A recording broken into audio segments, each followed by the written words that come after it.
الرجيم ضرب الله مثلا للذين آمنوا امرأة فرعون إذ قالت رب ابن لي عندك بيتا في الجنة ونجني من فرعون وعمله ونجني من القوم الظالمين. وقال الله تعالى أيضا وقضى ربك ألا تعبدوا إلا إياه وبالوالدين إحسانا. وقال الله تعالى أيضا يسألونك ماذا ينفقون قل ما أنفقتم من خير فللوالدين والأقربين واليتامى والمساكين وابن السبيل وما تفعلوا من خير فإن الله به عليم. বালাপাথর ফুরকানিয়া আল ইসলামিয়া মাদ্রাসার জলসার সুযোগ্য নির্বাচিত সভাপতি, উপস্থিত আমন্ত্রিত ওলামায়ে কেরামগণ, শ্রোতা হিসাবে যারা এসেছেন, চলে গেছেন, আসছেন, সকলকে শ্রেণীগতভাবে জানাচ্ছি আন্তরিক শুভেচ্ছা, ভালোবাসা, প্রেম, মোবারকবাদ, ধন্যবাদ, সাধুবাদ, স্নেহাশিস যথাক্রমে শ্রেণীগতভাবে।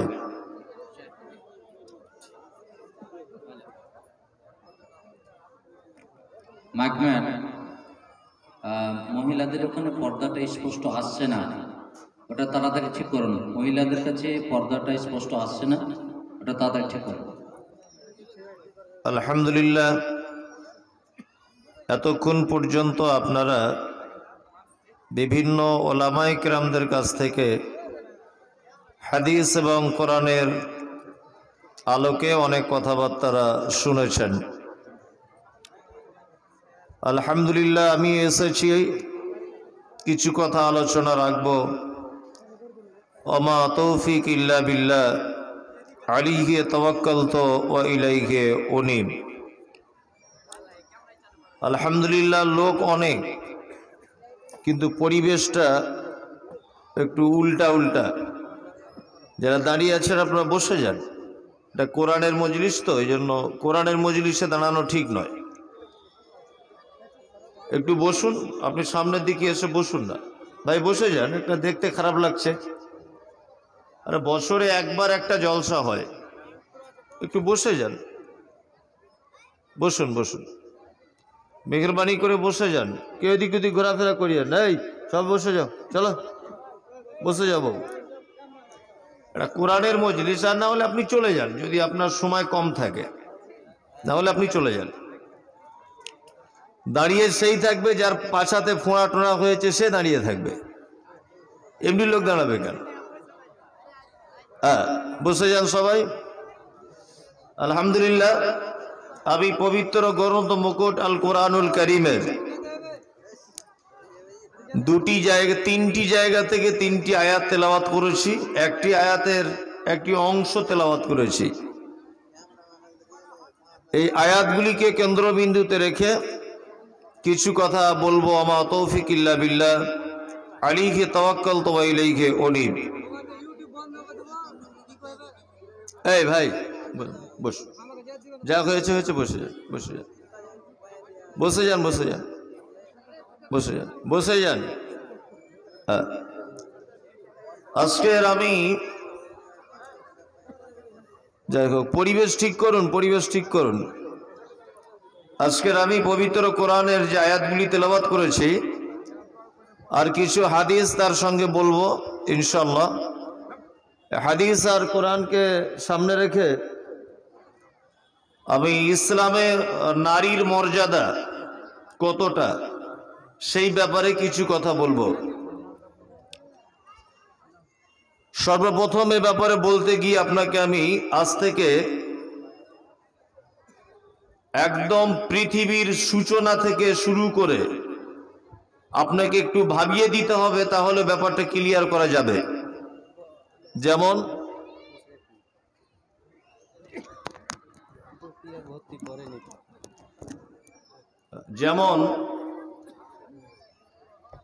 আল্লাহ সুবহানাহু ওয়া তাআলা মানুষ সৃষ্টি করেছেন তিনটে পদ্ধতিতে। কটা পদ্ধতিতে? তিনটা। এক, আল্লাহ সুবহানাহু ওয়া তাআলা আদম আলাইহিস সালামকে বানিয়েছেন মাটি দিয়ে। কি দিয়ে? মাটি। আচ্ছা বলুন তো, আদম ছাড়া পৃথিবীর আর দ্বিতীয় কাউকে মাটি দিয়ে তৈরি করা হয়েছে না।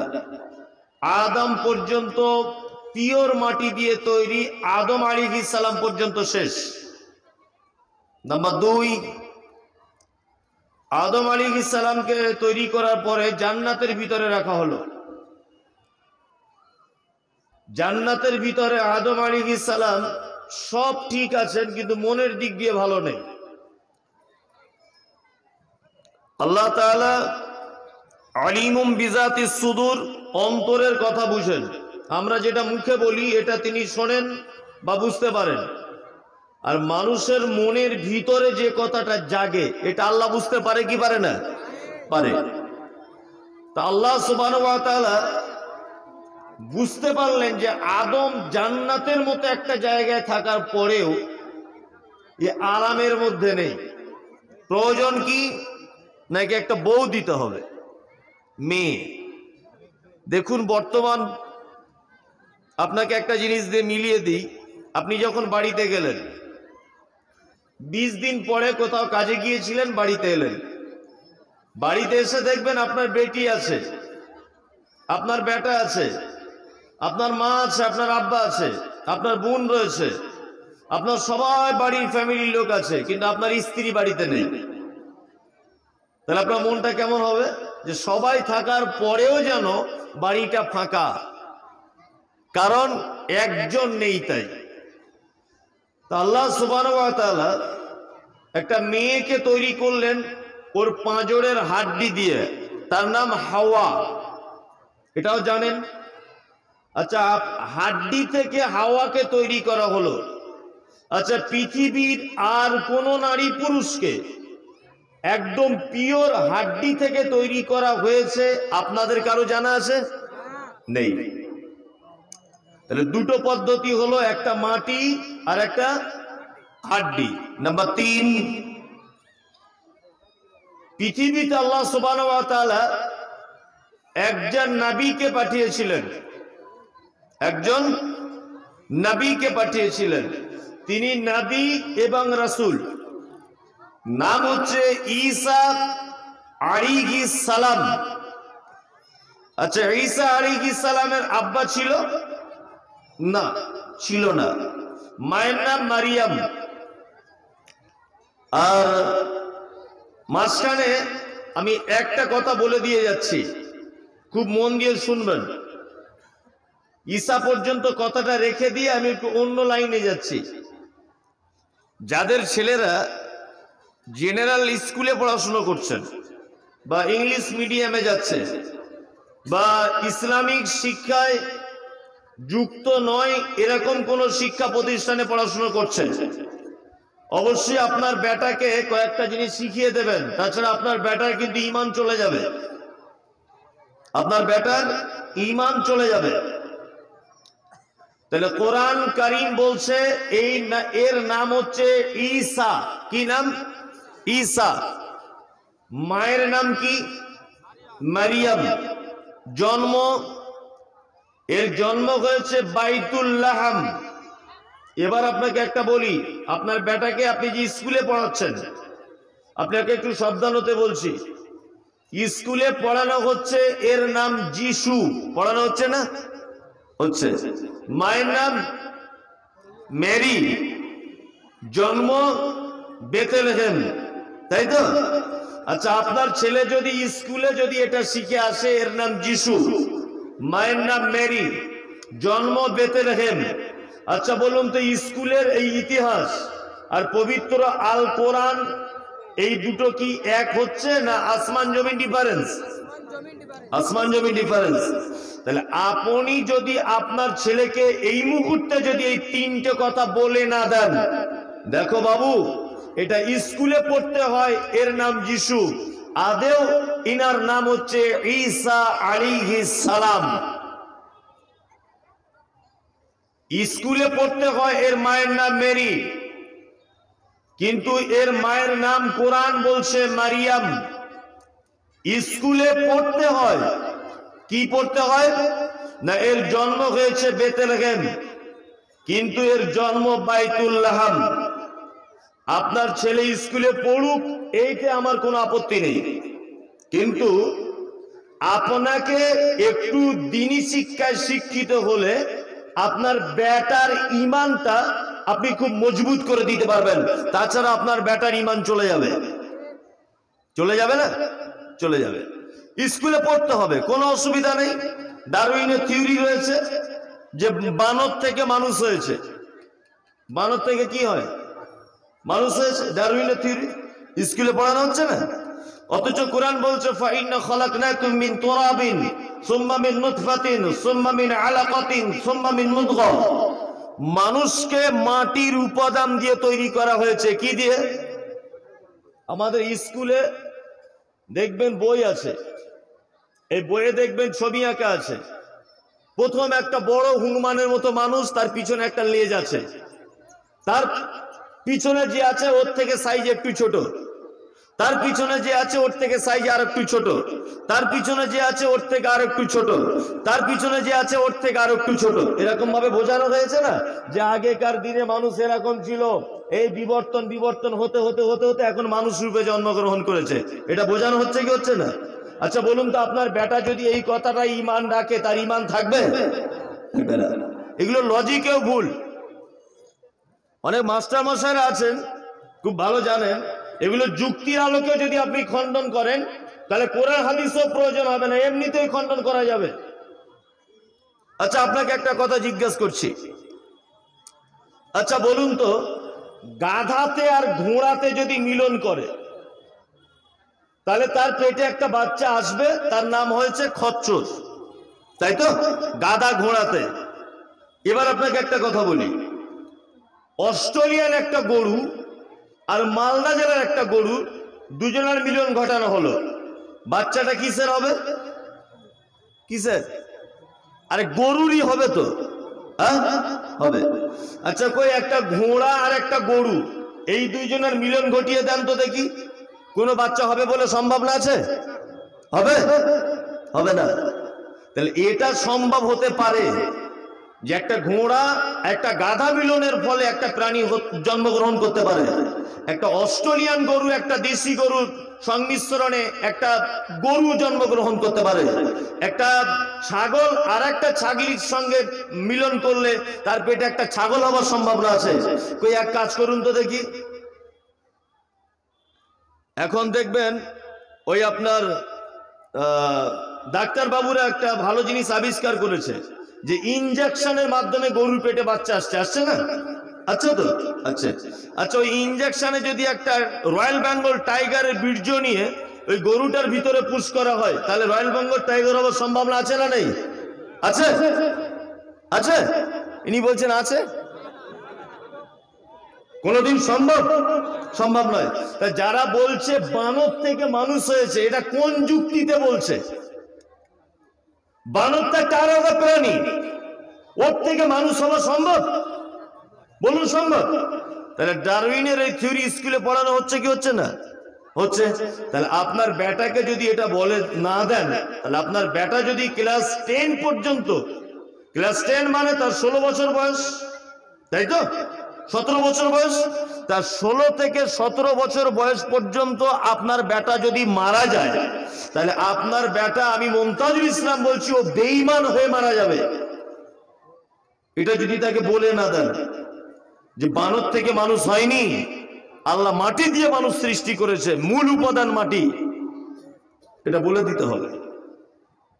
এ দায়িত্ব আপনার। তাহলে 3টে পদ্ধতি দেখালাম মানুষ সৃষ্টি হবার। কটা? 3টা। মনে নেই আপনার, ভুলে গেছেন, আবার আপনাকে মনে করিয়ে দিচ্ছি। 1 মাটি, 2 হাড্ডি, 3 বিনা বাপে ঈসা আলাইহিস সালাম এসেছেন। আচ্ছা, ঈসা ছাড়া পৃথিবীতে আর কোন নবী, আর কোন সাহাবী, কোন তাবি আজ পর্যন্ত বালাপাথর এলাকার কোন মানুষ জন্মগ্রহণ করেছে বিনা বাপের? আপনাদের জানা আছে? নেই। তাহলে এই 3টে পদ্ধতি, আর একটাও বর্তমানে আছে? নাই। একটা পদ্ধতি বর্তমানে বেঁচে আছে, সেটা হচ্ছে স্বামী স্ত্রীর মিলনের ফলে বাচ্চা। যেটা আমার আব্বা মায়ের মধ্যে ঘটেছে, আমি জন্মগ্রহণ করেছি।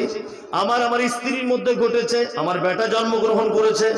আপনার আপনার আপনার স্ত্রীর সঙ্গে ঘটছে, আপনার আগামী জেনারেশন বাচ্চা জন্ম হচ্ছে, তাই না? হচ্ছে। এই পদ্ধতিটা কিয়ামত পর্যন্ত থাকবে। আমি বলেছি ইসলামে নারীর মর্যাদা, এই ব্যাপারে বক্তব্য দেব আজকে। তাহলে এত দূর থেকে আসতে হচ্ছে? ইয়েস, এত দূর থেকে আসতে হবে ঘুরে ঘুরে, তারপরে আপনাকে মেন জায়গাটা আমি আনবো। তাহলে একটা মহিলার পেট থেকে জন্ম হয় কটা লিঙ্গ জানা আছে? জানা নেই? এটা সাধারণ ব্যাপার, বুঝতে পারছেন না? একজন মা, তার পেট থেকে কটা লিঙ্গের জন্ম হয়? 2টি। একটার নাম নারী, একটার নাম পুরুষ। আপনার স্ত্রীর যেদিন পেটে বাচ্চা চলে এলো, যেদিন, সেদিন থেকে আপনার স্ত্রীর প্রত্যেক মাসে যে অসুখ হয়, এটা বন্ধ হয়ে যাবে। এটা সবাই জানে, বন্ধ হয়ে যাবে। আপনার স্ত্রীর পেট আস্তে আস্তে আস্তে আস্তে বড় হবে। 6 মাস যখন পেটে বাচ্চা চলে আসবে, তার বুকের দুধ আস্তে আস্তে আস্তে আস্তে করে বাড়বে, তার বুকে দুধ চলে আসবে, তাই না? আসবে। আপনার স্ত্রী বাচ্চা জন্ম দেবে, ব্যথা শুরু হবে, যন্ত্রণা। তাহলে পুরুষ বাচ্চা হলেও পৃথিবীতে একই পদ্ধতি, মহিলা বাচ্চাও যদি মায়ের পেট থেকে জন্ম নেয় একই পদ্ধতি। দুইজনের জন্মের ব্যাপারে পদ্ধতি বা নিয়মের কোনো ডিফারেন্স আছে? মেয়ে বাচ্চা যদি মায়ের পেটে থাকে একই নিয়ম, ছেলে বাচ্চা যদি মায়ের পেটে থাকে একই নিয়ম। এবার পৃথিবীতে এলো, একটাই রাস্তা দিয়ে এলো, দুজনাই ধরে নেন এলো একটাই রাস্তা দিয়ে। রাস্তাটাও এক, জন্মের পরে ডান কানে আজান দিতে হবে, বাম কানে একামত। যদিও ওলামাদের একটা সঠিক সিদ্ধান্ত এটা যে ডান কানে আজান, বাম কানে একামত, এ হাদিস চলবে না। আমি মুমতাজুল ইসলাম, আল্লাহর কসম, আমি ফতোয়া দিতে আসিনি। আমি আপনাকে বোঝাতে চাইছি বা জানাতে চাইছি, ডান কানে আজানটা আপনি দিবেন, এই পর্যন্ত থেমে যান। আপনার ছেলে বা মেয়ে দুজনাই বড় হলো, 7 দিন যখন বয়স হবে, কদিন? 7 দিন। আকিকা দিতে হবে, আকিকা, জি, এবং সুন্দর নাম রাখতে হবে। ছেলে হলে নাম রাখবেন, আল্লাহ নবী সাল্লাল্লাহু আলাইহি ওয়াসাল্লাম বলেছেন, আল্লাহর নিকটে সবথেকে প্রিয় নাম আব্দুল্লাহ, আব্দুর রহমান। মাথায় থাকবে এটা, আব্দুল্লাহ, আব্দুর রহমান, এটা আল্লাহর নিকটে সবথেকে প্রিয় নাম। মেয়ে হলে জাইনাব, আয়েশা, রুকাইয়া, হাসিনা, ফাতিমা, রামিসা নাম রাখুন, অসুবিধা নেই। বিউটি, শিউলি, চামেলি এসব নামে ধারে পাশে যেন যাওয়ার চেষ্টা করবেন না। গ্রামগঞ্জে অনেক লোকের নাম আছে, ফটিক, ফিটু, এসব নাম নেই আপনাদের এলাকায়? আছে তো? এটা আপনি জানেন যে কিয়ামতের মাঠে প্রত্যেক মানুষের নাম ধরে আল্লাহ তাআলা ডাকবেন? ডাকবেন তো? যদি বলে, ফেরেশতারা যখন বলবে, এ ফিটু কে গো? ফিটু, হোয়াট ইজ দিস? ফিটু আবার কি? হিন্দু মুসলিম না কাওরা মুচি না বাগদি না মেথর? কোন কাস্টের? এখন যদি আপনাকে বলা হয় যে এখানে ফিটু ভাই কে আছেন, আচ্ছা বলুন তো, ফিটু হিন্দু মুসলিম এরকম কোন ডিভাইডেড বোঝা যায়? যায় যায় না, কোনো কিছু বোঝা যায় না। তো এই সমস্ত নাম থেকে একটু দূরে থাকবেন। নাম্বার 3, তাহানিক করতেন আল্লাহ নবী সাল্লাল্লাহু আলাইহি ওয়াসাল্লাম। তাহানিক জানা আছে? করেন না? আজকে জেনে যান, আপনার আগামী দিনে পোতা পুতিন যাই হোক, আপনার বেটা হোক, এটা করবেন। 7 দিনের দিন মাথার চুলটা ভালো করে ন্যাড়া করে দিবেন।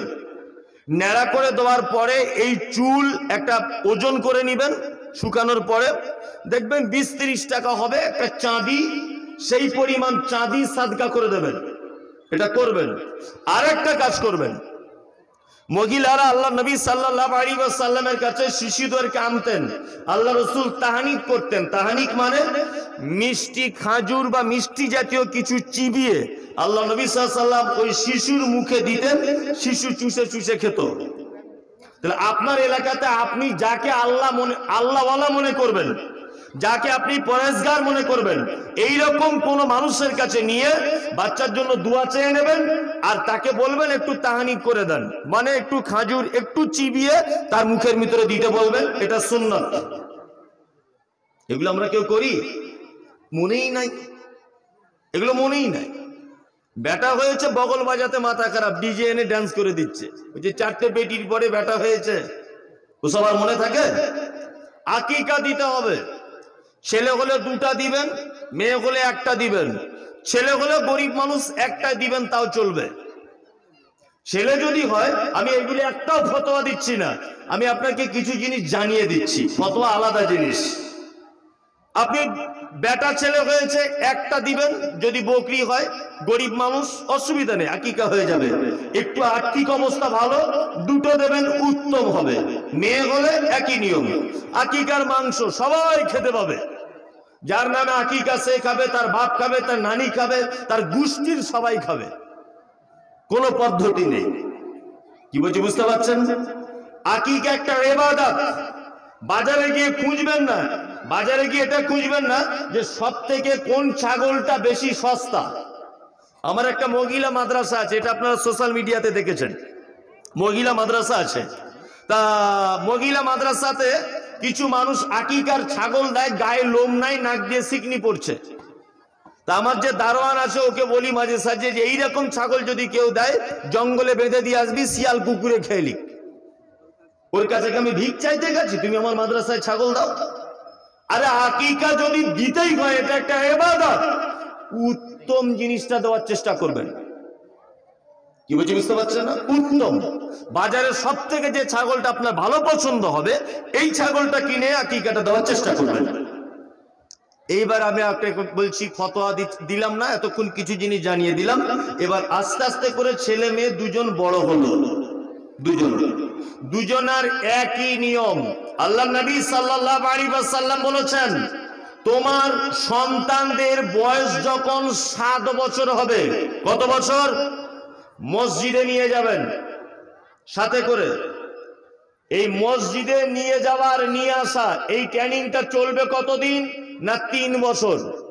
তাহলে বয়স হলো 10 বছর, তাই তো? এই 10 বছরে যদি ও অভ্যাসিত না হয় মসজিদে যাওয়া, ওয়াজরিবহুম, তাকে মারতে বলা হয়েছে হাদিসে, যে তাকে মারো, তার বিছানা আলাদা করে দাও, তার খাওয়া দাওয়া আলাদা করে দাও, প্রয়োজনে তাকে শাসন করার জন্য তুমি এ কথা বলো, আমার বাড়ি থেকে চলে যাও। এই জায়গাটা 2টো কথা বলে রাখছি। অনেক বয়স্ক মানুষেরা আছেন, আর কমিটিকে বলে দিচ্ছে আদায়ের ব্যাপারে এখন বলিয়েন না, যে এত টাকা দিয়েছে, বললে আমি বক্তব্য শেষ করে পালাবো। ঠিক টাইমে আমার ওটা মাথায় আছে, আপনারা চুপচাপ মেরে বসুন, ওটা আমার মাথাতে আছে। যদি মনে করেন যে মানুষগুলো এখনই ভাগিয়ে দেবো, তাহলে ওইসব কথা বলে দেন। আমি বুঝতে পারছি পিছন দিক দিয়ে এরকম করছে, একদম নয়, কোন আদায় নেই, আমি আদায় করব ঠিক টাইমে। হ্যাঁ, কার চাবি পাওয়া গেছে নিয়ে যান, আমি ঠিক টাইমে বলে দেবো, অসুবিধা নেই, আপনাদের কোনো টেনশন নেই, আমি ঠিক জায়গাতেই আসবো। তো ঘটনা যেটা বলছিলাম সেটা হচ্ছে, এই জায়গাটা 2টো জিনিস মাথায় রাখতে হবে। এক, আল্লাহ নবী সাল্লাল্লাহু আলাইহি ওয়াসাল্লাম শিশুদেরকে মসজিদে নিয়ে যেতে বলেছেন। কে বলেছেন? কথা বলুন, কে? আল্লাহর নবী।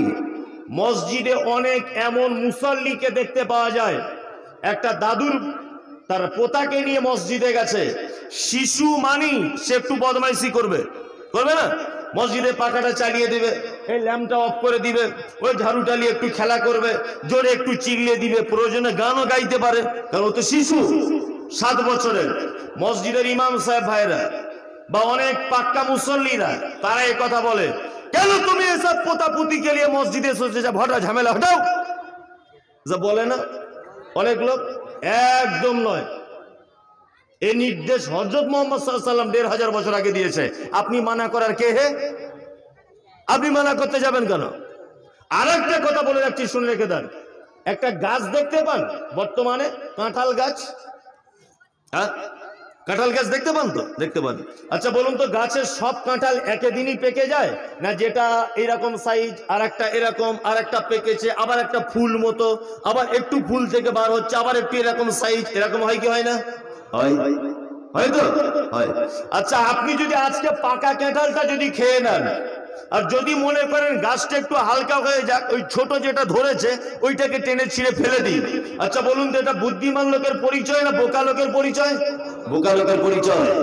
তা আপনি তো 60 বছর বয়সে, আপনি তো পুরো পেকে লাল হয়ে গেছেন, কবর আপনাকে ডাকছে, আপনাকে কবর ডাকছে, আর খুব জোর হলে মসজিদে 2 বছর থাকতে পারবেন। তা আপনি মারা যাবার আগে ওই শিশু বাচ্চাটিকে মসজিদে গেছে বলে ধুমকে দিলেন কেন? ও তো আগামী দিনের নামাজি তৈরি হচ্ছে কি হচ্ছে না? প্রত্যেক মানুষকে বলে যাচ্ছি, যখন মসজিদে যাবেন আপনার বেটাকে হাতে করে নিয়ে যাবেন, ও মসজিদে গিয়ে বদমাইশি করুক, ও বদমাইশি করুক, ও চিল্লামিল্লি করুক, আরে ওর মনে তো অন্তত এইটা তো ঢুকবে যে আমার আব্বা আমাকে মসজিদে নিয়ে যেত, আমার আব্বা 5 ওয়াক্ত নামাজি ছিল, আমার আব্বার মতোই আমাকে নামাজি হতে হবে। কথা ঠিক বললাম? নাম্বার 2, ছেলে মেয়ে দুজনের বয়স 10 বছর হয়ে গেল। আচ্ছা বলুন তো, এতক্ষণ যে পদ্ধতিগুলো বললাম এগুলো দুজনের জন্য সেম তো? কোন আলাদা নেই তো? মেয়ে হলে অবশ্যই তাকে মসজিদে গিয়ে যেতে হবে না, এটা মেয়ের মায়ের দায়িত্ব, তার মেয়েকে নামাজি বানিয়ে দিতে হবে 10 বছর পর্যন্ত। 7 বছর থেকে ট্রেনিং শুরু, ফাইনাল 10 বছরে গিয়ে। এইবার আপনাকে একটা কথা বলি, নামাজের জায়গাতে এসে নারী পুরুষের একটু ডিফারেন্স আছে, বলে দিব। এই দেখুন আপনাকে বলি, একজন পুরুষ মানুষ মসজিদে নামাজ পড়তে ঢুকেছে, জমাত হয়ে গেছে, সে একা একা দাঁড়িয়ে আল্লাহু আকবার জামাত শুরু করেছে। আর একটা লোক সেও মসজিদে গেছে জামাতের পরে, গিয়ে দেখছে ওই লোকটা নামাজ পড়ছে। আচ্ছা বলুন তো, সে লোকটা গিয়ে ওই লোকটার কোন দিকে দাঁড়াবে? জোরে বলুন। ডান দিকে। যদি বলছেন এগুলো তো আমরা জানি, আপনি সবই তো জানেন, আপনি ভুলে গেছেন, ওটা স্মরণ করাতে এসেছি। ডান দিকে। এইবারে বলুন, আর একটা লোক আবার ঢুকছে, 3 নাম্বার লোকটা, বলুন তো এ কোন দিকে দাঁড়াবে? নো, কখনোই নয়। কোন দিকে? দুইটা পদ্ধতি, তার মধ্যে উত্তম পদ্ধতি যেটা হচ্ছে সেটা হচ্ছে এই, মানে আকসার ওলামাদের যেটা মতামত, যে ইমাম যদি হুঁশিয়ারি ইমাম যদি হয়, বাম দিকে যে দাঁড়িয়েছে দেখতে পাবে, সাথে সাথে ইমাম আগে বেড়ে যাবে। ওই জন্য যখনই আপনি একা নামাজ পড়তে দাঁড়াবেন, সামনে যেন একটু আগে যাওয়া যায় এরকম জায়গা রেখে দাঁড়ানোর চেষ্টা করবেন। কি বললাম বুঝলেন? এগুলো মাথায় রাখবেন, তাহলে পুরুষ মানুষ হলে আগে বেড়ে যাবে, তাই তো?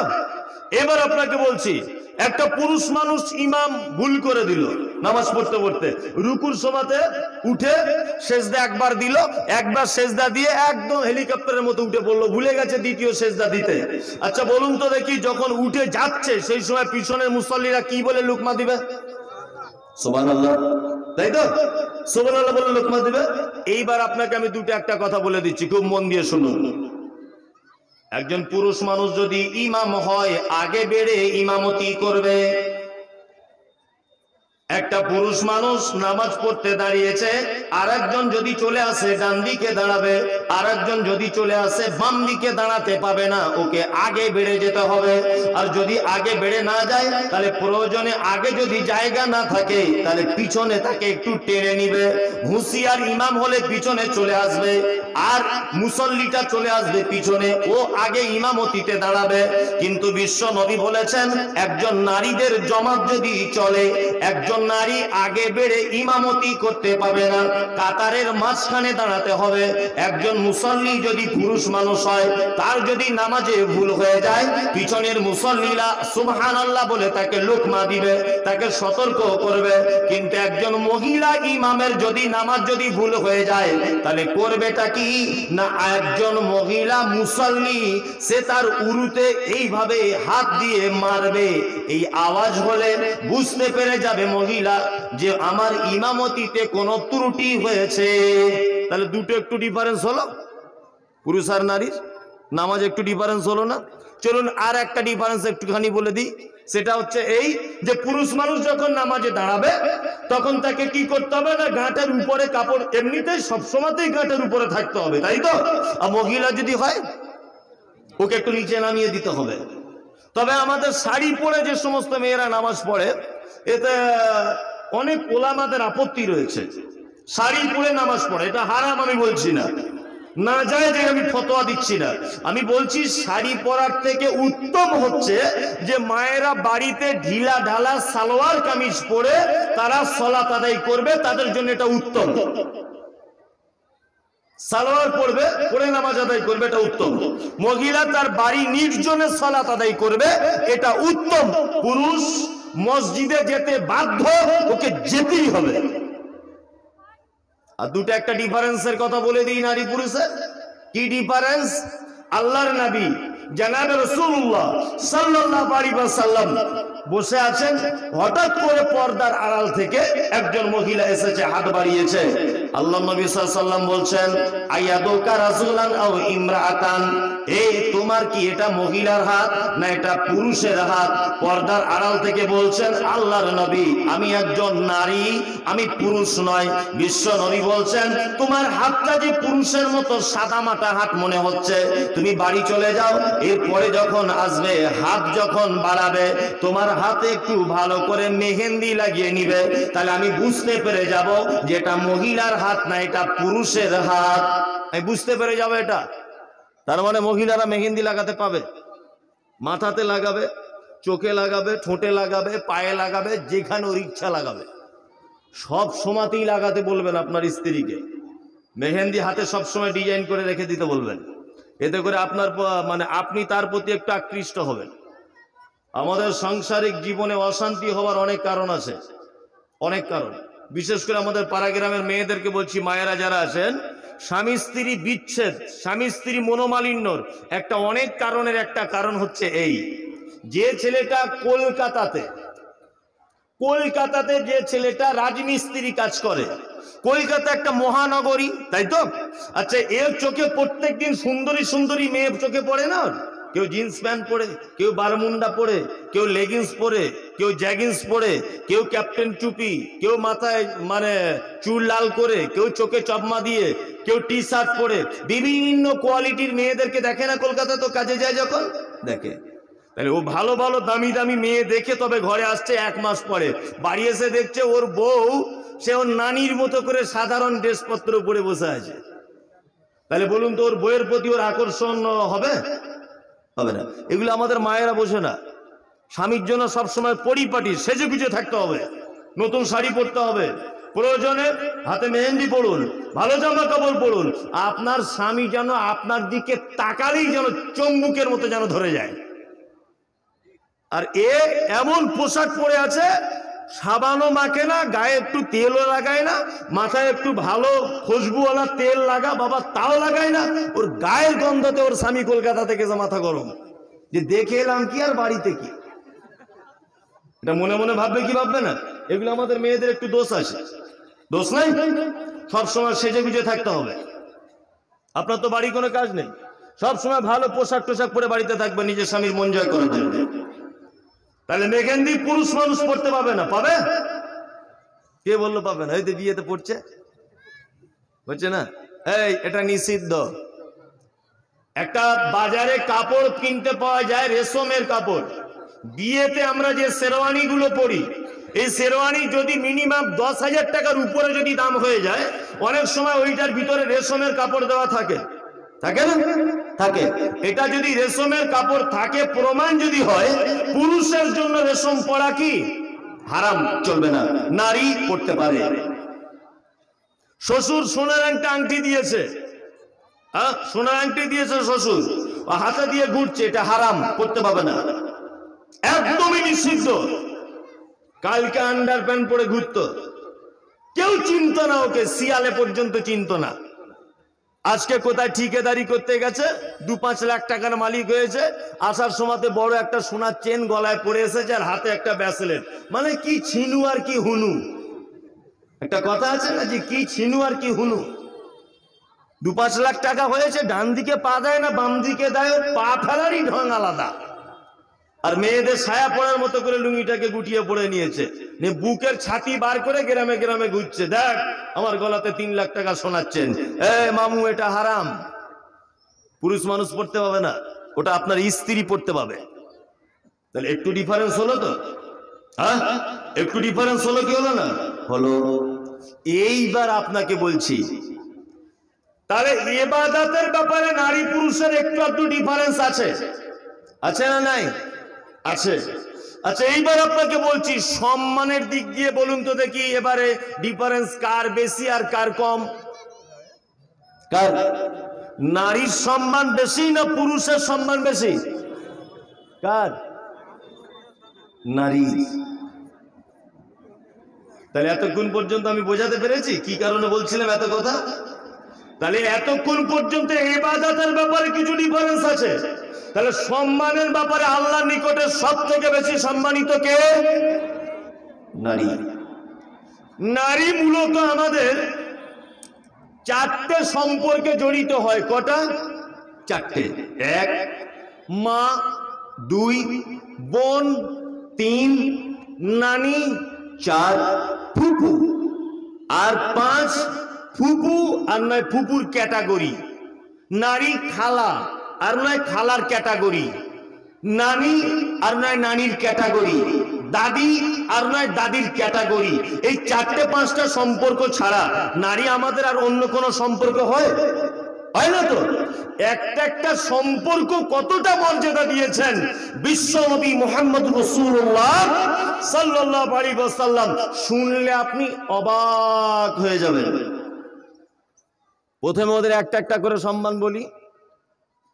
আপনারা যে একেবারে খেলনার পাত্র তা নয়, আপনাদেরও মর্যাদা আছে, ভয়ের কোনো কারণ নেই। আপনাদের মর্যাদাটাও বলবো, ওদেরটাকে বলে দিই। আচ্ছা বলুন, আমরা সংসারে ছেলে সন্তান হলে বেশি খুশি হই না মেয়ে সন্তান হলে বেশি খুশি হই? তাহলে আপনারই কথা তো এখনই মনে বললে একটু বড় হবে, একটু হচ্ছে মুনাফিকি টাইপের কথা হয়ে যাচ্ছে না? একটু আগেই তো আপনি বললেন নারীদের সম্মান বেশি। তাহলে যে আল্লাহ নারীদের সম্মান বেশি দিয়েছেন, যে নবী নারীদের সম্মান বেশি দিয়েছেন, আপনার বাড়িতে 4-5টা মেয়ে সন্তান হলে মুখটা ছোটা হয়ে যায় কেন? হ্যাঁ, অনেক মেয়েকে আমি দেখাতে পারি, অনেক মেয়েকে আমি প্রমাণ করতে পারি। 5টা-7টা মেয়ে পর পর জন্ম দিয়েছে বলে শ্বশুর বাড়িতে স্বামীর কাছে মার গালাগালি মন্দ খায় কি খায় না? আর শুধু দিন রাত বলছে তোকে বিয়ে করাটাই ভুল হয়েছে, ওর থেকে যদি ফটিকের বেটিকে করতাম 4টে বেটা হয়ে যেত। শাশুড়ি সারা জীবন বৌমাটার দোষ দিল। ছেলে হবার মেয়ে হবার মালিক কি বৌমা না আল্লাহ? আল্লাহ। তোমার বেটা তো তাহলে সমান অপরাধী, অপরাধী নয়? সমান অপরাধী। এই মেয়ে হয়েছে বলে আপনি মন খারাপ করছেন? আমি মমতাজুল ইসলাম আপনাকে বলছি, শুনে রেখে দেন। আপনার যদি আজকে ইনকাম যদি দিনে 200 টাকা হয়, আমার কথা আজকে লিখে রাখুন, আর না হলে মাথার মেমোরিতে সেট করে নেন। কালকে আপনার মেয়ে জন্ম হবে, আমি মমতাজুল ইসলাম বলছি আপনার পরশুদিন থেকে বরকত হবেই মালে, ইনশাআল্লাহ।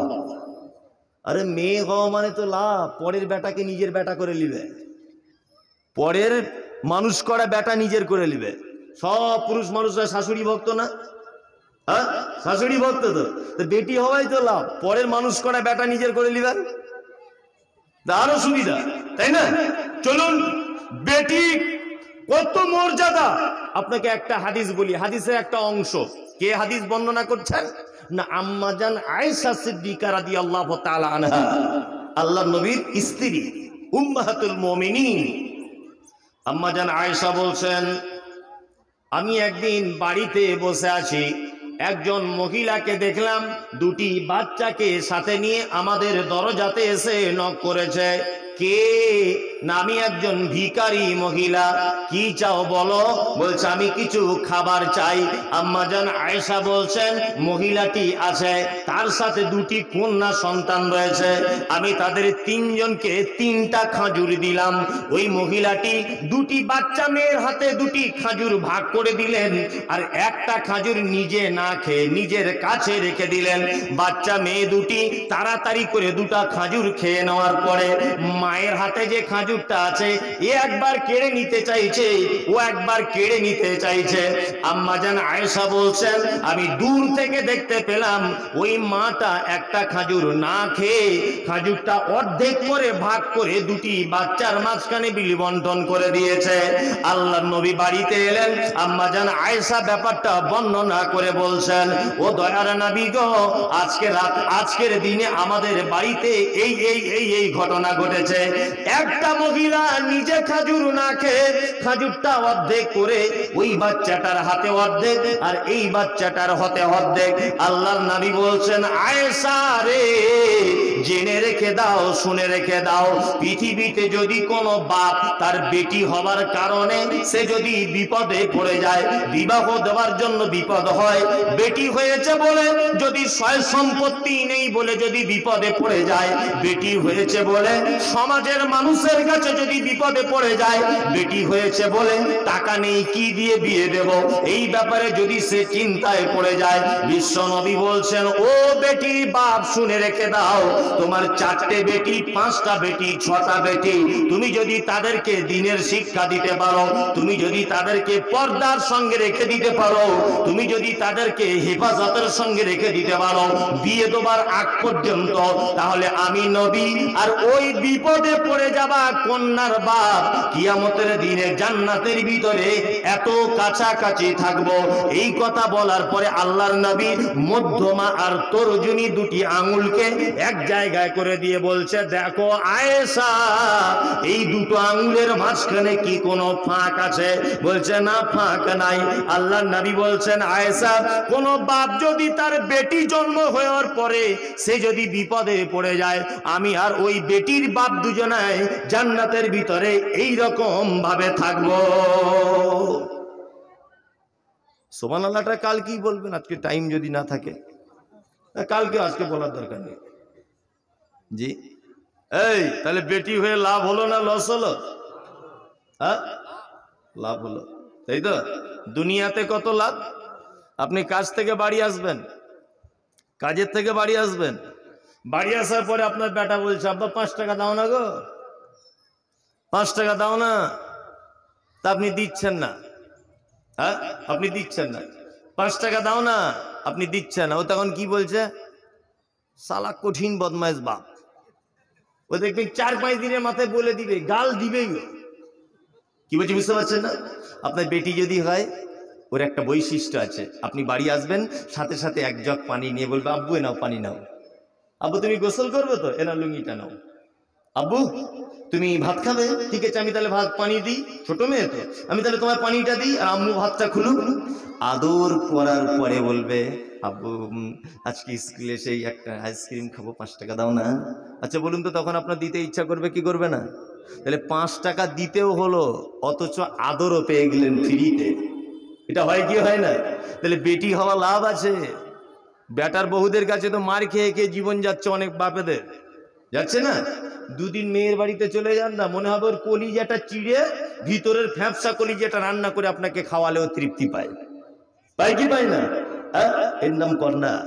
অথচ বাজারে আমরা এমন একটা পরিবেশ, এমন একটা সমাজ তৈরি করেছি যে এখন বর্তমানে নারী হওয়াটা বড় বিপজ্জনক, খুব বড় বিপজ্জনক। আইয়ামে জাহেলিয়াত চলছে, আইয়ামে জাহেলিয়াত চলছে, চলছে কি চলছে না? অজ্ঞতার যুগ।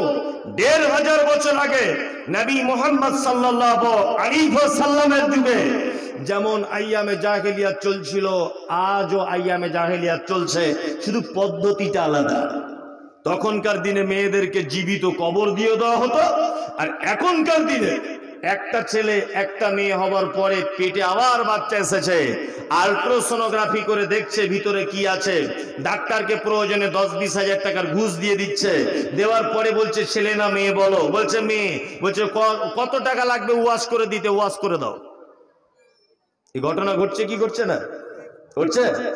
তখনকার দিনে জ্যামতোতে পুঁতে দিত, আর এখন যান্ত্রিক উন্নতি ঘটেছে, বিজ্ঞান আমাদেরকে অনেক কিছু হেল্প করেছে, এমন হেল্প করে দিয়েছে যে পেটের বাচ্চাটা ওয়াশ করে মেশিনের সাহায্যে তাকে মেরে দিয়ে পুঁতে দেওয়া হচ্ছে। হচ্ছে কি হচ্ছে না?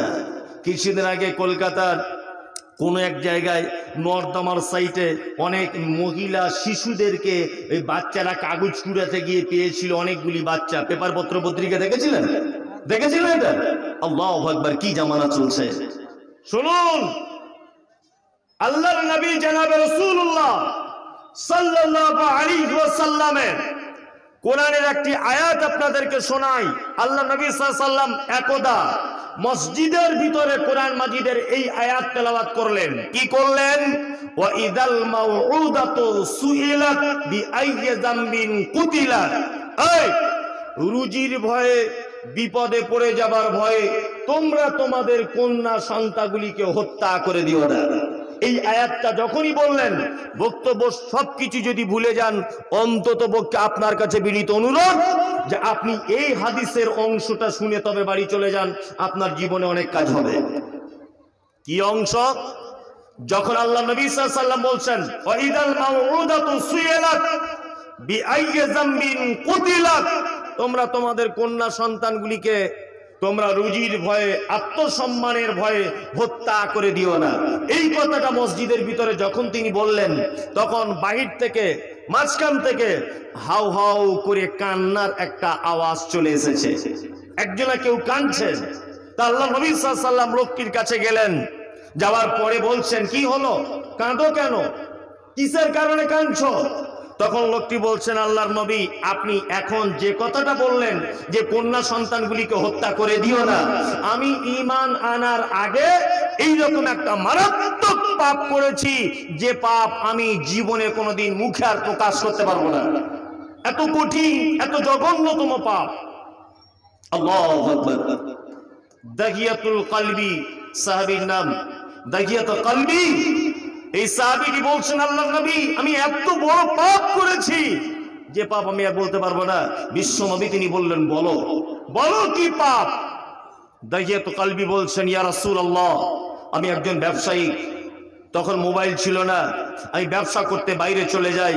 যাবার সময় তো আমার স্ত্রী পেটে বাচ্চা ছিল, আমি যাবার সময় আমার স্ত্রীকে বলে দিলাম যে আইয়ামে জাহেলিয়াতের প্রথা অনুযায়ী যদি কন্যা সন্তান হয় তুমি তাকে অবশ্যই হত্যা করে দিও, আর যদি ছেলে হয় অবশ্যই রেখে দিও। আমি ব্যবসায় চলে গেলাম। আমি ব্যবসা থেকে বাড়ি আসার পরে দেখলাম আমাদের বাড়িতে একটা মেয়ে, ফুটফুটে সন্তান, সে যেন ঘুরছে। আল্লাহর নবী মেয়েটা আমার স্ত্রীকে জিজ্ঞাসা করলাম, এটাকে, এই মহিলাটিকে, আমাদের বাড়িতে মেয়ে ঘুরছে। তখন বলছে, এটা কেউ নয়, এটা সেই তোমারই মেয়ে, আমার পেটের ভিতরে ছিল। বলছে, মেরে দাওনি? বলছে, এত সুন্দর বাচ্চা মারা যায়? বলুন তো কোন সন্তান মা তার বা সন্তানকে মারতে পারে? পারে না। এই সন্তানটাই তোমার। আল্লাহর নবী, মেয়েটা বারবার আমাকে আব্বা আব্বা বলে যেন ডাকছে। ও দয়ার নবী, আমিও মেয়েটার প্রেমে পড়ে গেলাম, তার ভালোবাসায় পড়ে গেলাম। একদম বাচ্চা মেয়ে, 5 থেকে 6 বছরের মেয়ে। বন্ধুরে আমার, কিন্তু দাহিয়াতুল কালবি যখন বাড়ি থেকে বার হয়েছে, ওকে আরবের রীতি অনুযায়ী, আইয়ামে জাহেলিয়াতের রীতি অনুযায়ী লোকে তাকে কটু কথা বলছে, আর বলছে, এই তো বেটির বাপ, এই তো বেটির বাপ, এই তো বেটির বাপ। বারবার যখন তাকে রাগিয়ে দিচ্ছে, তখন আল্লাহর নবী আমার মনে বড় ব্যথা হলো যে আমার বেটির কারণে আমার বংশের মর্যাদা চলে যাচ্ছে। ইয়া রাসূলুল্লাহ, আমি বাড়ি চলে গেলাম, আমার স্ত্রীকে ডেকে বললাম তাড়াতাড়ি করে আমার মেয়েকে জামা কাপড় পরিয়ে দাও। মেয়েটাকে জামা কাপড় পরিয়ে দেওয়ার সময় আমার স্ত্রী বলছে কোথায় নিয়ে যাবে বলো। তখন সাহাবী দাগিয়াতুল কালবি বলছেন আমার স্ত্রীকে বললাম যে আমার বন্ধুর বাড়িতে বেড়াতে নিয়ে যাব। আমি বন্ধুর বাড়ি যাবার নাম করে পাথরিয়া জমিনের দিকে হাঁটতে শুরু করে দিলাম। এমন এক জায়গাতে দাঁড়িয়ে গেলাম, আমার মেয়ে যেন বারবার আমাকে আব্বা আব্বা বলে যেন ডাকছে, আর আমার মেয়ে যেন আমার সাইডে সাইডে ঘোরাফেরা করছে। ইয়া রাসূলুল্লাহ, আমি পাথরের জমিনের ভিতরে লুকিয়ে বড় একটা গর্ত খনন করলাম। আমি যখন গর্তটা খনন করি, আমার মেয়ে বারবার আমার দাড়িতে ঘাম ভিজে ভিজে পড়ে যাচ্ছে। আমার মেয়ে বারবার ঘামটা মুছিয়ে দিচ্ছে। গর্ত খোঁড়া যখন শেষ হয়ে গেল, আল্লাহর নবী গো, আমার বেটিকে ডেকে বললাম ও মেয়ে তুমি এখানে এসো, দেখো তো কতটা গর্ত করা হলো।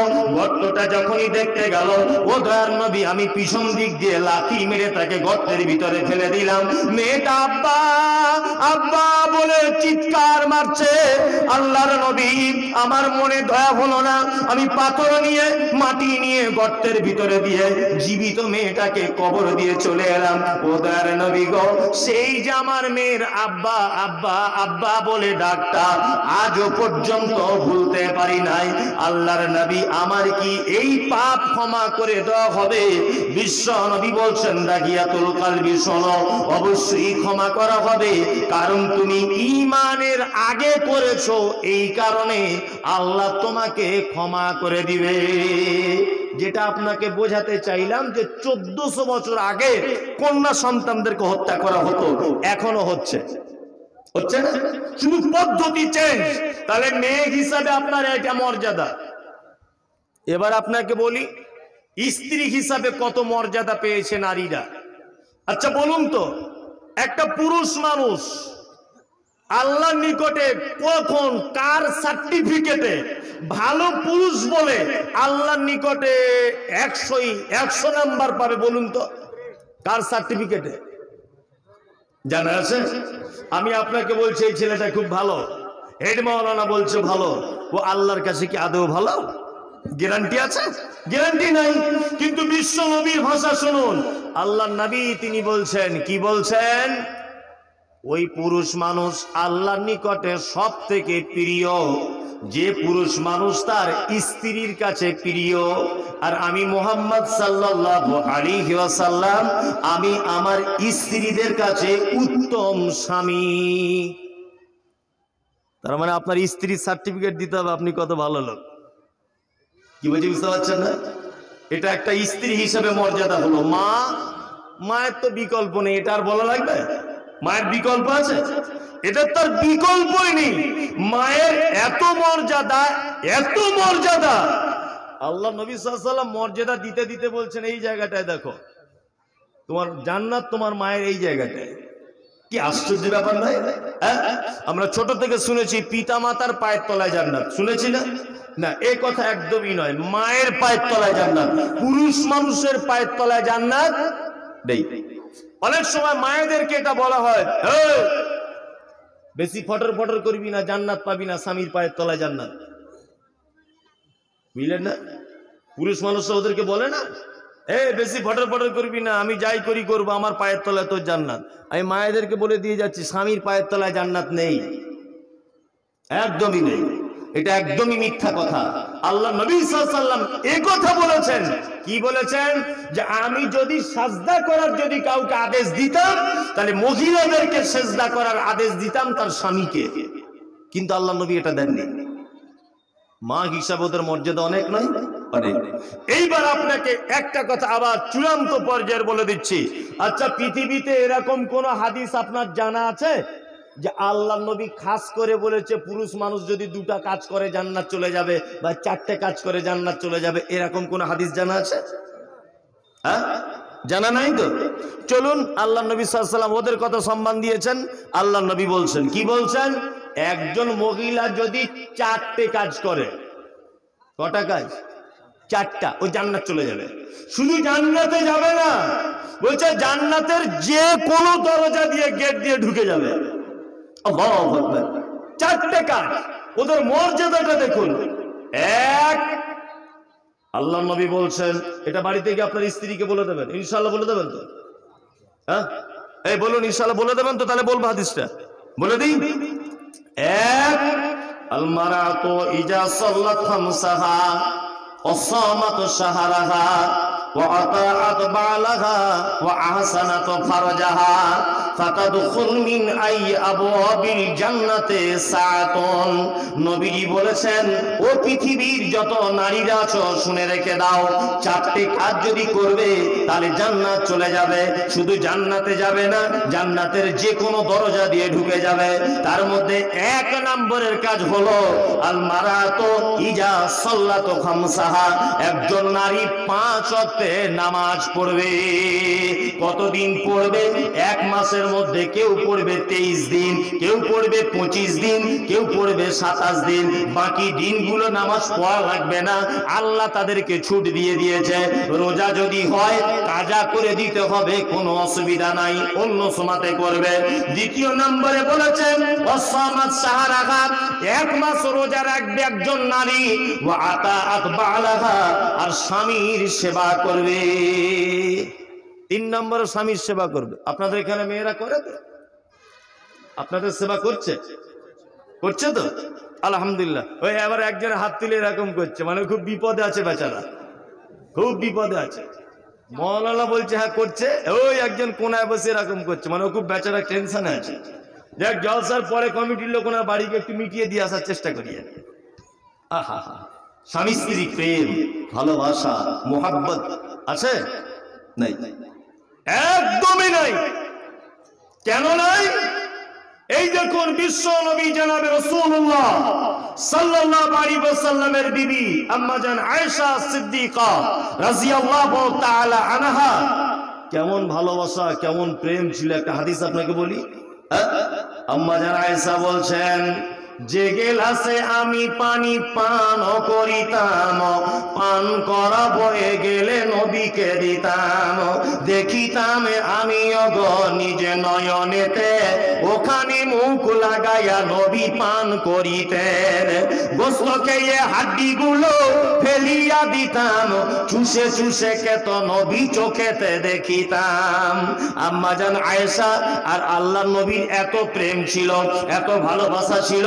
উম্মুল মুমিনিন আম্মা জান আয়েশা বলছেন, যে গেলাসে আমি পানি পান করিতাম, পান করা হয়ে গেলে নবীকে দিতাম। দেখিতাম আমি অগ নিজ নয়নেতে, ওখানে মুখ লাগাইয়া নবী পান করিতেন। আম্মা জান আয়েশা বলছেন, আমি গিলাসে মুখ লাগিয়ে পানি পান করেছি, গিলাসটাকে রেখে দিয়েছি, আল্লাহর নবীকে দেখেছি ওই গিলাসে ওই জায়গাটায় মুখ লাগিয়ে আবার নবী আমার তিনি পানি পান করেছেন। শুধু এখানেই ক্ষান্ত নয়, আম্মা জান আয়েশা বলছেন, গোস্ত খেয়ে হাড্ডি গুলো ফেলিয়া দিতাম, চুষে চুষে খেত নবী চোখেতে দেখিতাম।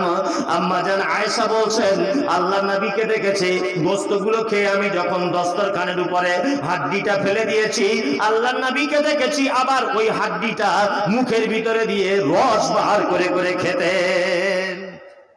এত প্রেম আছে। আপনার স্ত্রী আপনার আঁটু খায়, আপনার তো বিড়ির গন্ধতে ঘুম হয় না। হারামখোর সারাদিন বিড়ি টানছে, হয়নি তাই না? সারাদিন বিড়ি খইনি এইসব টানছে। আপনার স্ত্রী আপনার আঁটু খাবে, ও যে আপনার পাশে থাকে এটা আলহামদুলিল্লাহ বলে। আপনার যা মুখের গন্ধ, আল্লাহ, ও যে আপনার পাশে থাকে তো এইটাই ভালো বলে। কি বলছি বুঝতে পারছেন না? হ্যাঁ, অবশ্যই স্বামী স্ত্রী মোহাব্বত, ভালোবাসা। কেমন কেমন ভালোবাসা? রাত 12টায় আসবে স্বামী, দরজার পাশে থাকবো আমি। রাত 12টায় আসবে স্বামী, দরজা খুলে রাখবো আমি। তরকারি ভাত রাখবো বেড়ে, স্বামী মোর কোথায় রে, স্বামী মোর কোথায়? যেথায় যাবে বাইরে ঘাটে, দেরি হবে ফিরিতে রাত রাতে, যেথায় যাবে বাহিরে ঘাটে, দেরি হবে ফিরতে রাতে, হারিয়ে থাকবো দরজাতে গো বিবি যে তোমার, রাতে 12টায় আসবে স্বামী, দরজা খুলে রাখিব আমি, রুটি তরকারি দিয়ে রাখবো স্বামী যে আমার। আপনি বাড়িতে যাবেন, বিবি রাতের বেলা দরজায় দাঁড়িয়ে থাকবে। আপনি ব্যবসাতে যাবেন, দুপুর বেলা খাবে না, ও দরজার সাইডে দাঁড়িয়ে থাকবে, বারবার উঁকি মেরে দেখবে আপনি কখন আসছেন। এর নাম হলো ভালোবাসা, এর নাম প্রেম। আমাদেরও সেই ভালোবাসা আছে নাই? এবার আপনাদেরকে একটা গল্প বলি, যারা বসে আছেন একটু ভালো করে বসার চেষ্টা করিয়ে। গল্পটা হয়তো ইউটিউবে শুনেছেন কিন্তু ডাইরেক্ট তো শোনেননি, ওই জন্য আপনাকে একটা গল্প, লুঙ্গি টুঙ্গি যারা পড়ে আছেন সাবধানে বসবেন। এবার একটা গল্প আপনাদেরকে বলি। একটা বুড়া লোক, আমাদের ভালোবাসাটা কেমন বলছি স্বামী স্ত্রী। একটা বুড়া লোক খুব অসুস্থ, বুঝলেন, বয়স মোটামুটি 80-র কাছাকাছি 85 হবে। এখন ছেলে মেয়ে কেউ বাড়ি নেই, পোতাপুতিন কেউ নাই। তা বুড়ি আর বুড়ো দুজনা মিলে বারান্দাতে বসে গল্প করছে। তা বুড়াটা বুড়িকে বলছে, তুমি আমাকে ভালোবাসো শাকিলার মা? তা বলছে, তোমার কি ঢং জমেছে, 85 বছর বয়সে ভালোবাসি কিনা জিজ্ঞেস করছে? হ্যাঁ, 4টা-5টা ছেলে মেয়ে হয়ে গেল, এখন জিজ্ঞেস করছে ভালোবাসে কিনা, চুল পেকে গেল মাথা। তখন বুড়িটা উত্তর দিয়ে বলছে, তোমায় ছাড়া বাঁচবই না, তোমায় ছাড়া বাঁচবই না। তখন বুড়া বলছে, আরে আমি যদি মরে যাই। যখন মরার কথা বলেছে, বুড়ার মুখ চেপে দিয়ে বলছে, আস্তাগফিরুল্লাহ, এই কথা বলিও না, তুমি দোয়া করো যেন তোমার কোলে মাথা দিয়ে আমি যেন মরতে পারি, কারণ তুমি মরে যাবার শোক আমি বুড়া বয়সে সহ্য করতে পারবো না। মানে এত ভালোবাসোর স্ত্রীটা আর কি।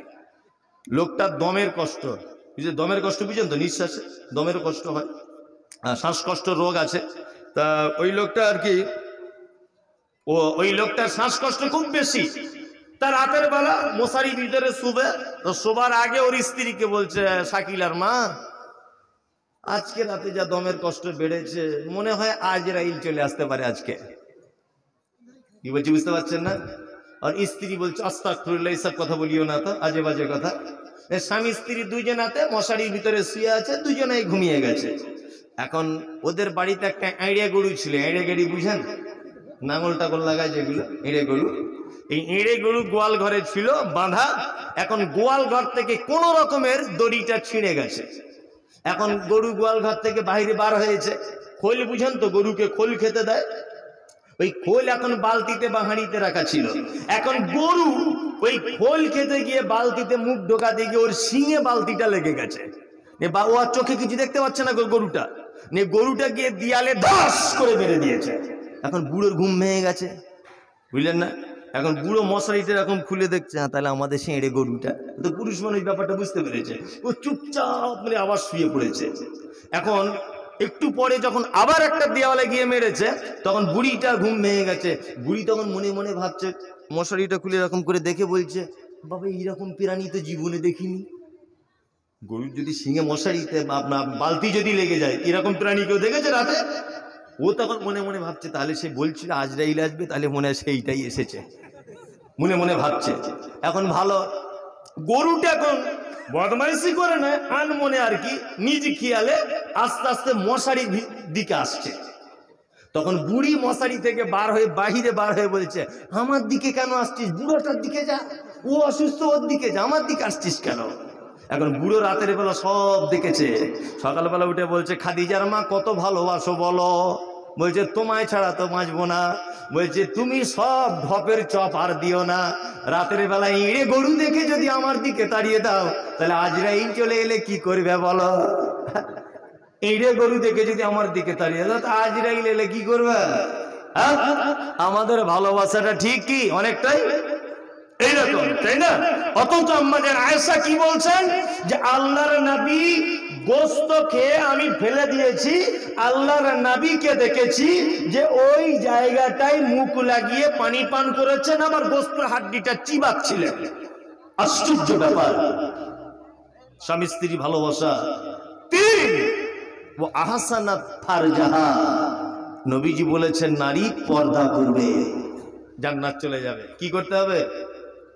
কি করতে হবে? পর্দা। এসব আছে নাকি সিস্টেম? আপনি বলে দেখুন একবার যে আছে। এইখান থেকে আমার গাড়িটা ওই মাথায় রাখতে মোটামুটি আমার 30 মিনিট টাইম লেগে গেছে। কি বলছি বুঝতে পারছেন না? কি পর্দা চলছে! আল্লাহু আকবার। আসলে জলসাটা আমাদের অনেকটা মেলায় পরিণত হয়েছে, বাৎসরিক মেলার মতো। এখানে শুধু বালাপত্র নয়, সব জায়গাতে একই কেস, সব জায়গায়। তবে এগুলো আগামী দিন আর তুলে দেওয়া যাবে বলে মনে হয় না। যাবে? আগামী দিন তো আরো খারাপ দিন আসছে। আবার কিছু কিছু লোক আছে, কমিটি যে বিবাহ বলছে দোকান বসতে দেবো না, তা সে বলছে আমার জায়গাতে বসবে, তোর বাপের কি? এরকম কিছু লোক আছে না? তা আমি ওই লোককে বলতে চাইছি, জলসা 3 দিন পরে বসা না, দেখি কত তোর বাপের ক্ষমতা আছে আর কত বেচা কেনা হয় দেখবো। জলসার দিনে কেন তোমার বাপের জায়গাতে দোকানটা লাগাচ্ছ? এই রাস্তাঘাটে পর্দা তো একদম আল্লাহু আকবার। আর এখন যত দিন যাচ্ছে তত পর্দা পরিস্থিতি আরো খারাপ হচ্ছে না? আগে দেখবেন মশা তাড়াবার জন্য মানুষ কি করতো? মশারি টাঙাতো, তাই না? এখন মশারি আর আছে? নাই। আস্তে আস্তে সব কাচার ঝামেলা, টাঙানোর ঝামেলা, বাড়ি বাচ্চা কাচ্চা আগুন লাগিয়ে দিতে পারে সে ঝামেলা। এখন সুইচ মারছে, গুড নাইট, তাই না? মশা মরুক আর না মারুক, গুড নাইট, অল আউট, তাই তো? এখন যে মশারি কোম্পানিগুলো যে কোটি কোটি টাকার মাল মানে স্টক করেছিল, তারা কি করবে? তারা দেখছে তাহলে আমরা তো মরে যাবো, গুড নাইট সব নিয়ে নিল টাকা। ওরা জামা কাপড় ওনাদের সঙ্গে ফিট করে চুক্তি করে বলছে অন্তত আমাদের কাপড়টা কোনো এক জায়গায় চালা। দেখবেন আমাদের মেয়েরা কিছু জামা কাপড় পরছে, এইখানে সব মশারির কাপড়, পিঠের কাছে একটু ডিজাইন মশারির কাপড়, আছে না নাই? আপনাদের দিকে নেই, আমাদের দিকে আছে, সব দিকে আছে না? পর্দা নাই, কোথাও নাই। শুধু আপনাদের এখানে নয়, এটা আমার জীবনে আজ থেকে 4-5 বছর ঘটে যাবে একটা বাস্তব কথা। অনেক সময় বলে বক্তার একটু রং চড়িয়ে বলে যাতে ভালো লাগে, একদমই রং চড়াচ্ছি না, বাস্তব জীবনে ঘটে যাওয়া কথা। বর্ধমান স্টেশনে দাঁড়িয়ে আছি, রাত তখন 2টা মতো বাজে, আসামে যাব প্রোগ্রাম করতে, আসামে। তা আমি টিকিট কাউন্টারে দেখছি প্রায় 100 লোকের লাইন। তা আমি যদি লাইনে দাঁড়িয়ে যাই তাহলে টিকিট আর পাবো না, গাড়ি আমার ছুটে যাবে। আমি ভাবছি তাহলে কারোর একটু হেল্প নিতে হবে। একটু আগে গেলাম, যে একজনের কাঁধে হাত দিয়ে বলছি দাদা আমার টিকিটটা একটু করে দিন না। তা আমার দিকে চটাম ফিরে বলছে, আরে মৌলভী সাহেব আমি দাদা না আমি দিদি। কঠিন বিপদ। বলছে আমি দিদি। আমি বেশ আদর করি হাতটা দিয়েছি যা তোর মনে দয়া হয়, বুঝলেন না? এখন আমি তো খুব টেনশনে, বড় পাঞ্জাবি পরে আছি, শীতকাল তখন, জুব্বা পাঞ্জাবি, মাথায় টুপি। বলছি মেয়ে ছেলের গায়ে হাত দিয়ে দিয়েছে। আমার আজকে 12টা বাজলো। মনে মনে ভাবছি কাছে টাকা পয়সা আছে, কি করব, তখন গাড়ি টাড়ি ছিল না। এখন আমি লাইনটা ছেড়ে আস্তে করে সাইডের দিকে আসছি। এখন দেখছি দূরে একজন ব্যাগ নিয়ে বসে আছে, শীতকাল তো, এরকম চাদর মুড়ি দিয়ে। তা আমি গিয়ে বলছি, আমাকে বলছে ও হুজুর এদিকে আসুন। আমি ভাবছি তাহলে কোন আরপিএফ পুলিশ টুলিশ হবে রেলের। আমি গিয়ে বলছি দাদা কিছু বলছেন? বলছি মৌলভী সাহেব আপনি কিন্তু আবার ভুল করছেন। বলছি কেন দাদা? ওকেও 2-3 বার যখন দাদা বলে দিয়েছি, তখন ও বলছে যে মেয়েটা লাইনে দাঁড়িয়ে আছে আমি ওর মা এখানে অপেক্ষা করছি। কি বুঝলেন আপনি? মানে মেয়ে কি পোশাক পরেছে, মা কি পোশাক পরেছে বোঝা বড় মুশকিল। বর্তমান বাজারে ঘটছে কি ঘটছে না, এমন বেহায়াই পোশাক উঠেছে যে আপনি নিজে চোখ বন্ধ করে চলবেন এই উপায় নেই। তাছাড়া যারা পরেশগার মানুষ, মোমেন মানুষ, এই সমস্ত নারীদের পোশাক দেখে তারা অবশ্যই চোখে পর্দা দিয়ে ঘুরত। এখন এমন একটা জামানা চলছে, আপনি আপনার নিজের বেটিকে নিয়ে বাজারে ঘুরতে পারবেন না, আপনি লজ্জায় পড়ে যাবেন। একটা ছেলে একটা মেয়ে এমন করে মোটরসাইকেলে বসে আছে, একটা ছেলে একটা মেয়ে এমন করে ফুচকার দোকানে বসে বেহায়ের মতো ফুচকা খাচ্ছে, একটা ছেলে একটা মেয়ে এমন করে প্ল্যাটফর্মে গলায় হাত দিয়ে বসে আছে। আপনার নিজের বেটিকে নিয়ে যদি প্রয়োজনে কোনো কাজে যান, যেতে পারবেন? নিজের শরম লেগে যাবে। এই জামানা চলছে। বিশ্বনবী কি বললেন? ও আহসানাত ফারজাহা। স্বামী কাজে গেছে, বাড়ি নাই, বাড়িতে স্ত্রী একা থাকবে, প্রয়োজনে কেউ থাকবে না। যদি প্রয়োজন হয় তাহলে তার নিজের বেটা থাকবে, তার বোনের বেটা থাকবে, অসুবিধা নাই। নিজের মামা যদি ঢোকে অসুবিধা নাই, নিজের আপন চাচা যদি ঢোকে অসুবিধা নাই, নিজের বোনের বেটা যদি ঢোকে ঘরের ভিতরে অসুবিধা নাই। নিজের বোনের বেটা যদি ঘরের ভিতরে আসে অসুবিধা নাই, কিন্তু আজকাল একটা কুটুম বার হয়েছে, নতুন কুটুম, বলছে ভাবি তোমার কে হয়? বলছে পাতানো মামা গো মরি সাহেব। তোমার পাতানো মামা তোমার 12টা বাজাবে, তোমার পাতানো মামা। বলছে পাতানো মামা তো, এর কাছে আবার কি পর্দা করব? ওটা আমার পাতানো ভাই হয়। কে তোমায় পাতাতে বলেছে? হ্যাঁ, পাতানো মামা তো খালা তো ফুপু তো চলবে না, পর্দা করে নিতে হবে। পর্দা এমন এক ইম্পর্টেন্ট জিনিস, বিশ্বনবী জনাব রাসূলুল্লাহ সাল্লাল্লাহু আলাইহি ওয়াসাল্লাম বলেছেন, শোনো, 2টা টাইম আছে নিজের ঘরে নিজে ঢুকতে পাবে না। এক,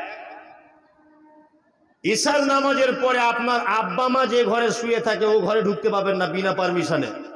আপনার আব্বা মা হতে পারে, কিন্তু ওরা তো দুজন স্বামী স্ত্রী, ঠিক কি না? ওরা তো দুজন স্বামী স্ত্রী। আপনার যে বেটিটা ঘরে থাকে 2 তলার উপরে, আপনি একটা চার্জার রেখে এসেছিলেন দুপুরবেলা খাওয়া দাওয়ার পরে, হঠাৎ করে দরজা খুলে বলছেন চার্জারটা একটু নিব, একদমই ভুল কাজ করবেন না। আগে থেকে বেটিকে, সুফিয়া মা ঘুমিয়ে গেলে, সুফিয়া চার্জারটা ভুলে গেলাম মা, একবার দরজাটা খুলো তো। হুঁস মোটা করে দরজা খোলা থাকলো যেন হরপড়িয়ে ঢুকে যায় না। হয়তো আপনার মেয়ে একা আছে বলে তার পরনের কাপড়টা ঠিক নাই, বুকে ওড়না নাই, এটা হতে পারে। তাহলে আপনাকে দেখে সে লজ্জা পাবে, পাবে কি পাবে না? পাবে। পর্দা ইম্পর্টেন্ট জিনিস। আল্লাহ নবী সাল্লাল্লাহু আলাইহি ওয়াসাল্লাম বলেন, ওয়া আহসানাতু ফারজাহা, জগতের যত নারীরা তোমরা বেশি করে পর্দা করবে। পাতাদখুল মিন আইয়া আবওয়াবিল জান্নাতে সাআতুন, তাহলে জান্নাতের 8টা দরজার যে কোনো দরজা দিয়ে তুমি ঢুকে যাবে, পৃথিবীর কেউ তোমাকে আটকাতে যাবে না। আপনার স্ত্রীকে 4টে কাজ বলে দিবেন। 1, 5 ওয়াক্ত নামাজ পড়বে। 2, 1 মাস রোজা রাখবে। 3, লজ্জাস্থানে হেফাজত করবে। 4, স্বামীর সেবা করবে। এই 4টে কাজ আপনাকে অবশ্যই আপনার স্ত্রীকে, আপনার বেটিকে বলে দিতে হবে। দেখুন, জান্নাতে যাওয়ার ব্যাপারে ওদের মর্যাদা অনেক বেশি, কি বেশি না? এইবার আপনাকে বলছি, জান্নাতে যাওয়ার মর্যাদা আপনার অনেক বেশি, তবে আপনার ঈমানটা কেমন হতে হবে এটা একটু বলে দিই। আপনার স্ত্রীর ঈমানটা কেমন হওয়া প্রয়োজন? সব থেকে খতরনাক লোক, তার নাম ফিরাউন। জি, লাম ইখলাক মিসলুহা ফিল বিলাদ। আল্লাহ বলছে ফিরাউনের মতো যে চিজ, এর মতো যে লোক, বদমাশ লোককে তৈরি করেছি পৃথিবীতে, এর মতো আর কোন লোক তৈরি করবে না। এত বদমাশ লোক আর পৃথিবীতে হয় না, হয় না। যাই হোক, এটা মাদ্রাসার উন্নতি গল্পে জলসা তো। আমি একটা কোরআনের আয়াতটা শুধুমাত্র আপনাকে বলে দিই। ফেরাউনের স্ত্রীর নাম কি? আসিয়া। এ কি বেঈমান ছিল না ঈমানদার ছিল? ঈমানদার ছিল তো। কত ঈমানদার ছিল?